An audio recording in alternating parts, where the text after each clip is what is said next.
Artıq Heydər Əliyev adına saraya doğru gedirik. Bugün çox gözəl gündür və çox gözəl bir gecə olacaq. Hardan başlamışdımsa, orada da ad günümü keçirdirəm. Mənim üçün doğrudan da bugün bilirsiniz ad günü kimi bir şeydir. Və mən inanıram ki, bu neçə illərdə nə qədər mahnılar oxudumsa, nə gözəlliklər yaşadıqsa, o insanların hamısı konsertə gələcək. Bu arada məni sevənlərə buradan bir sözüm var. Sizi çox sevirəm. Amma mən çoxdanın fanatıyam. 25 ilin, 30 ilin. Mən qapıya gələrəm, evin içinə girə bilərəm deyə bir şey yoxdur.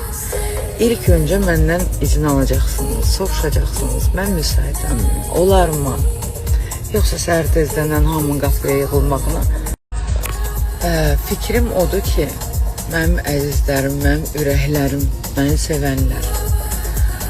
Mən bu qədər bəs əziyyətlə bu cür mahnılar ərsəyə gətirdim. Düşdüm, qalxdım, yıxıldım, durdum. Bəs görürsünüz ki, konsertdə gedin vaxtında bilet alın da. Qapıya gəlib bilet ala bilmədik deyə biz bu sözlərə artıq inanmıram. Qocaldım mən, qocaldım. Göstərmək ki, mən Röyanın evinə girib çıxa bilirəm, mən Röya gilə gedə bilirəm. Yox, burada bir duralım. Çünki ev mənim şəxsi mülkümdür. Və ora gələn adam kim olursa olsun, gözümün işığı olsa belə, qohumum olsa belə, ailəm olsa belə, bacım, qardaşım zəng vurur, soruşur, deyir ki, olar mı sizə gəlmək? Evdəsənmi? Müsait misən? Falan. Mən də deyirəm, gözüm üstə yeriniz var, gəlin. Yoxsa durduq yerə səhər tezdəndən ya da gecə yarısı qapını döymələr. O zaman da mən küsürəm. İşte, deyirəm, belə bir gündə niyə o çiçeği götürüb mənim konsertimdə yox?